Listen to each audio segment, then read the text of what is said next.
ఏది అయినా ట్రై చెయ్యి ఆచి చికెన్ మసాలా. ఆచి చికెన్ మసాలా. నా కుటుంబానికి సంబంధించిన వాళ్ళందరూ వచ్చారు, త్వరగా తీ.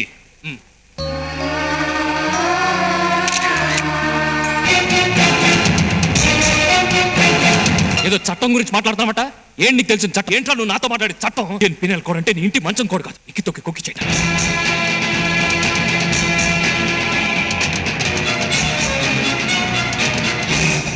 అయ్యా రెడీయా? ఒక్క నిమిషం ఉండు.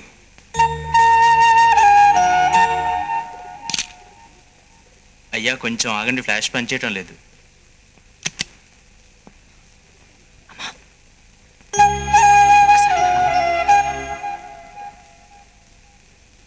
నాన్నగారి పేరు మీద గుళ్ళు అర్చన చేయించాను. ఈ ప్రసాదం ఆయనకి ఇవ్వమ్మా.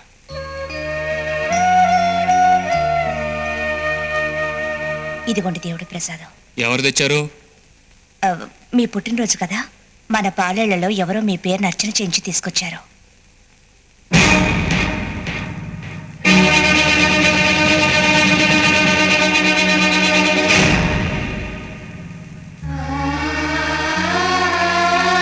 అయ్యా ఫ్లాష్ రెడీ. అయ్యా అందరూ వచ్చినట్టేగా?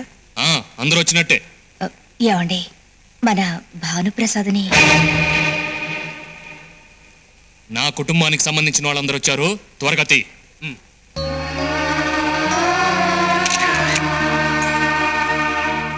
ఊళ్ళో బడి గుడి గట్టించి ప్రజలకు ఎంతో మేలు చేశారు. అందుకే మనిషికి 100 ఏళ్ళు, ప్రతిష్టకు 1000 ఏళ్ళు అన్నారు పెద్దలు. ఏం ప్రతిష్ఠ? మన ఊళ్ళో ఉచిత వైద్యశాల కట్టించాలని మా నాన్నగారు తాతగారు ఎన్నో ప్రయత్నాలు చేశారు. వాళ్ళ హయాంలో ఆ కోరిక నెరవేరలేదు. కనీసం మన కాలంలోనైనా ఆ కోరిక నెరవేరుతుందో లేదో. తప్పకుండా ఫలిస్తుంది. మీరు దలుచుకుంటే జరగని పని ఏదీ ఉండదు. అయ్యా నారాయణ వచ్చాడు. నమస్కారం బాబు. రానారాయణ, నీ కూతురు పెళ్లి రేపే కదూ? వసుందరా, అన్ని సిద్ధం చేసి ఉంచానండి.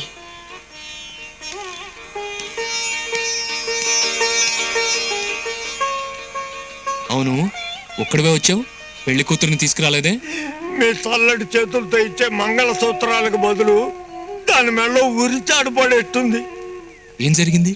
రోజు వెళ్ళినట్టే నా బిడ్డ ఇవాళ కూడా సింగరాజు గారింటికి పనికి వెళ్ళింది అయ్యా.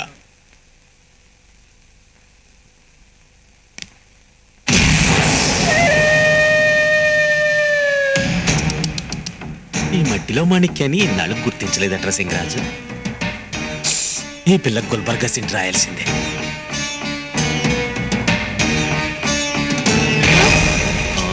బాబుగారు. ఏమి ఇంకో 2 రోజులు నీ పెళ్లి కాదు? అవును బాబుగారు. మరి అన్ని నేర్చుకున్నావా? అంటే అదేనే, శోభనం అన్నాక ఎన్నో ఒడిదుడుకులుంటాయి, అవన్నీ నేర్చేసుకున్నావా? ఏం లేదు ఏం లేదు ఏం లేదు. అదే సినిమా మొదలెట్టే ముందు న్యూస్ రీల్. గుల్బర్గా నీకు 2 దండాలు పెడతారు, మొదలు మనకే. సెంటు బాటిల్ పగిలిపోయింది కదే. పంచాయతీ పెట్టించాలని పరిగెత్తుకొస్తున్నా నా బిడ్డని సింగరాజు గారింటో నగలు గాజేసిందని పోలీసులు పట్టుకెళ్లారయ్యా.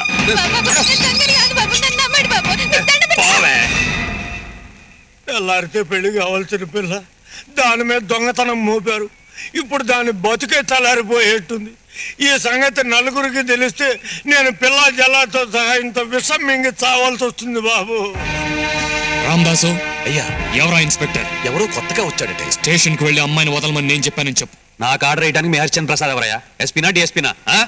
రచ్చబండ మీద పంచాయతీ చేసే వాళ్ళందరికీ పోలీసు యూనిఫామ్ వేసుకున్నాడు సమాధానం చెప్పాల్సిన అవసరం లేదు.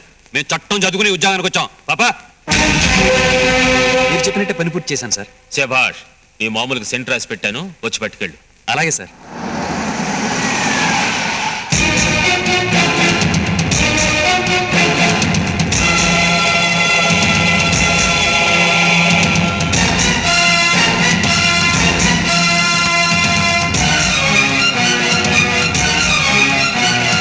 ఏదో చట్టం గురించి మాట్లాడతామట. ఏంటి నీకు తెలిసిన చట్టం? సెక్షన్ 51 ప్రకారం ఒక ఆడపిల్లని అరెస్ట్ చేస్తే 24 గంటల్లోగా కోర్టులో హాజరుపరచాలి. హాజరుపరిచావా? ఏంటి నీకు తెలిసిన చట్టం? సెక్షన్ 52, 53 ప్రకారం నేరస్తురాలను ఒక అమ్మాయిని సాయంత్రం 6 గంటల తర్వాత పోలీస్ లాకప్లో ఉంచకూడదు.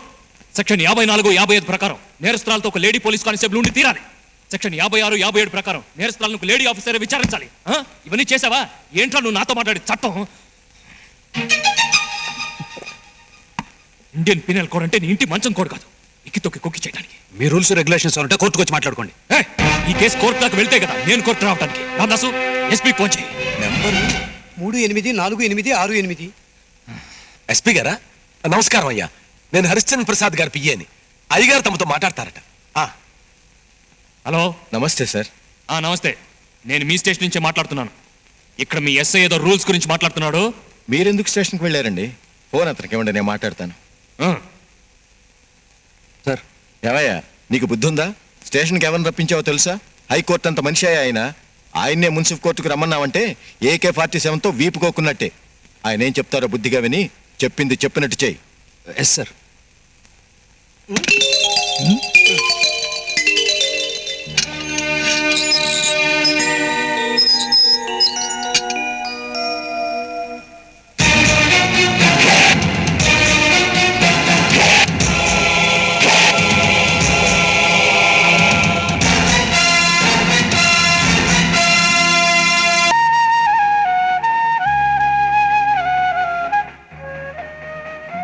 ఏమండి, భాను వచ్చాడు. రామదాసు, మీరెళ్ళి అబ్బియ బస్తా లారీలో లోడ్ చేయండి. అలాగేనయ్యా. గోవిందు, మీరంతా రండి. రమ్మన్నారంట. ఇంతకు ముందే వియ్యపురాలు వెంకుడు గారు వచ్చారు. మీ భానుప్రసాద్కి చదువు లేదు, ఉద్యోగం లేదు, కనీసం ఓ వ్యాపారం కూడా లేదు. పోనీ ఇవన్నీ సరిపెట్టుకున్నా పోయినసారి ఓ అమ్మాయిని ఇష్టపడి పెళ్లి చేసుకుంటానని పట్టుబట్టి తీరా ముహూర్తం రేపనగా పెళ్లి వద్దని మొరాయించిన వాడు రేపు మా అమ్మాయిని కూడా వద్దని చెప్పడని ఏమిటి గ్యారెంటీ? మేం ఖాయం చేసిన పెళ్లి కొడుకు చదువుకున్నవాడు, మా స్వప్నకి అన్ని విధాలా తగినవాడు. మా అమ్మాయి గురించి మాకు బెంగలేదు, దాన్ని మేము అదుపులో ఉంచుకోగలం. మా భయం అంతా మీ అబ్బాయి భానుప్రసాద్ గురించి. ముహూర్త సమయానికి పందిట్లో 10 మంది ముందు అల్లరి చేసి వీట్ల మీద పెళ్లి చెడగొట్టాడంటే మా పరువు ప్రతిష్టలేం కావాలి? మేము తలెత్తుకుని తిరగాల వద్దా? వంశపారంపర్యంగా మన ఇంట్లో నుంచి మంగళసూత్రం వెళ్తేనే ఈ ఊళ్ళో ఏ పెళ్ళైనా జరగడం అనేది ఆనవాయితీ. కానీ ఈ రోజు మీ ఇంట్లో నుంచి ఒకరి పెళ్లికొస్తే మా ఇంట్లో పెళ్లి ఆగిపోతుందని ఒకరి చేత మాట పడాల్సి వచ్చింది. ఆ రోజు మాధవికి జరిగిన అన్యాయమే ఈ రోజు నా కూతురికి జరగొచ్చు కదా అని వియ్యపురాలు నిలదీసింది. ఆవిడ అడిగిన దాంట్లో న్యాయం ఉందిగా. ఈయన గారి బుద్ధి ఎప్పుడు ఎలా మారుతుందో ఎవరికి తెలుసు. తండ్రిగా నా మాటకి ఎప్పుడూ విలువ ఇవ్వలేదు. నేను కొడుకే కదా అని అది చేయి ఇది చేయని చెప్పను లేదు. కానీ ఇప్పుడు ఒక మాట ఇమ్మని అడుగుతున్నాను. కనీసం అదైనా చేస్తారో లేదో చెప్పమను. ఏం చేయమంటారో చెప్పండి. ఈయన గారి వల్ల ఏ అడ్డంకి రాదు. మీరు అనుకున్న అబ్బాయితోనే మీ కూతురు పెళ్లి జరుగుతుందని వియ్యపురాలకు మాట ఇచ్చాను. నా మాట నిలబట్టమని చెప్పండి. మిగిలిన కొడుకులిద్దరు నా వంశ గౌరవం కాపాడుతున్నారు. ఈయన గారి వాళ్ళ పుట్టాడన్న సంతోషం తప్ప ఇంతవరకు ఏ సంతోషం లేదు. ఇదే వారికి చివరి అవకాశం. నా గౌరవం కాపాడేవాడే నా కొడుకు. నా కొడుకుగా ఉండాలనుకుంటున్నారో లేదో నిర్ణయించుకో.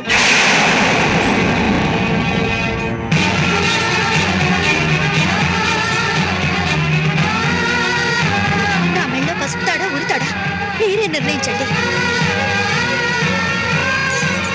నా కొడుకుగా ఉండాలనుకుంటున్నారో లేదో నిర్ణయించుకోమని.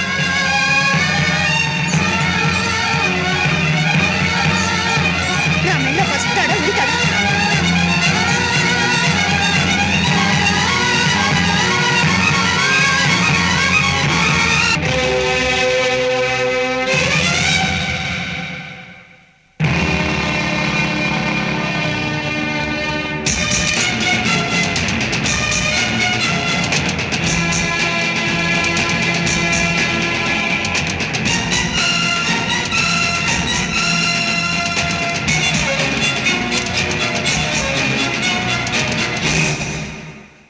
అక్షంతలతో ఆశీర్వదించి పసుపుతో పచ్చగా ఉండాల్సిన మీ చేతులు ఎత్తురుతో తడిసిపోకూడదు.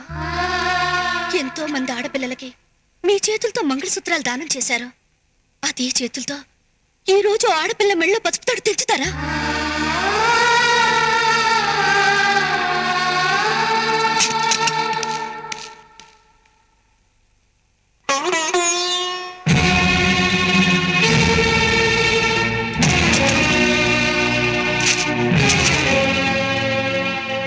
తీసుకెళ్ళు. ఈ రోజు నుంచి ఇంటికి వాడికి ఎటువంటి సంబంధం లేదు. ఇక మీద వాడిని ఎవరి కన్నెత్తు చూడకూడదు, పన్నెత్తు మాట్లాడకూడదు. ఆ మాట ఎవరు జవదాటినా ఇంట్లో అడుగు పెట్టడానికి వీలేదు. కన్న తండ్రి మాట లెక్క చేయని వాడు ఒక పనికిమాలినాడు. వాడు నమ్మి తాలి కట్టించుకున్న ఆ పిల్ల ఒక పనికిమాలి. ఇద్దరు కలిసి ఏం వదిలేస్తారో నేను చూస్తాను. వెళ్ళండి. ఎక్కడికైనా వెళ్ళి దిక్కుమాలి బతు బతకండి. వెళ్ళండి.